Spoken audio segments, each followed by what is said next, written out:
The Dutch ruled the world too, just better than the British. The Dutch Republic was the richest nation of the 17th century. Fortunes flowed from tulip bulbs and exotic spices.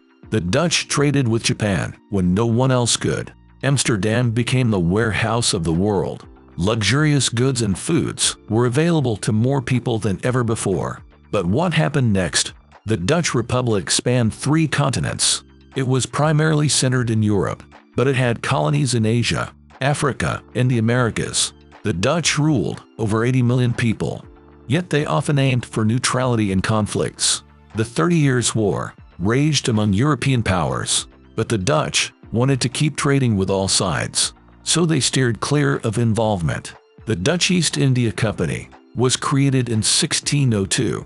It was one of the world's first multinational corporations. The VOC had a monopoly on Dutch trade in Asia. It delivered valuable goods like spices, tea, coffee, and sugar. The VOC built a network of forts and colonies. It even had a private army and navy. At the time, Japan was isolated from the rest of the world. The Japanese didn't trade with the Europeans, but the Dutch were granted a unique exception. The VOC was allowed a trading post on the island of Dejima. It was the only point of contact between Japan and the outside world. The Dutch were more than just colonizers. They showed unusual tolerance for the era. Amsterdam became a blend of cultures and creeds. In 1578, the city had a population of 31,000. By 1650, it was home to 200,000 people. As the city boomed, so did business. The world's first stock exchange was founded in 1602 in Amsterdam. The Dutch excelled at map-making and navigation. They made precise maps and tools for safe sea travel. Artistry thrived countrywide. Each city nurtured its own gifted painters. Masters like Rembrandt, Hals, and Vermeer put Dutch art on the map. In the 1630s, the Dutch fascination with tulips took off. Huge sums were paid for unbloomed bulbs. Tulips became symbols of prosperity. A speculative market arose.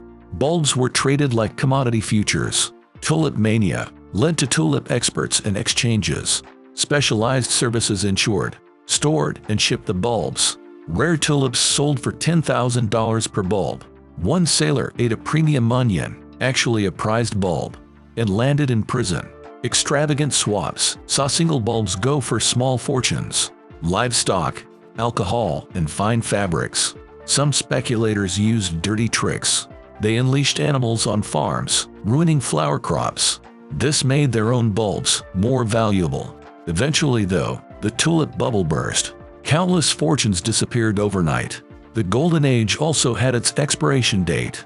Dutch trading companies started to decline. Few citizens settled in the distant colonies. Wars led to territorial losses and mounting debts. By the 1800s, the Dutch Republic was overshadowed by Britain, France, and Spain. But the Dutch era left an indelible mark on history. After all, it saw the tiny Netherlands turn into a titanic trading power.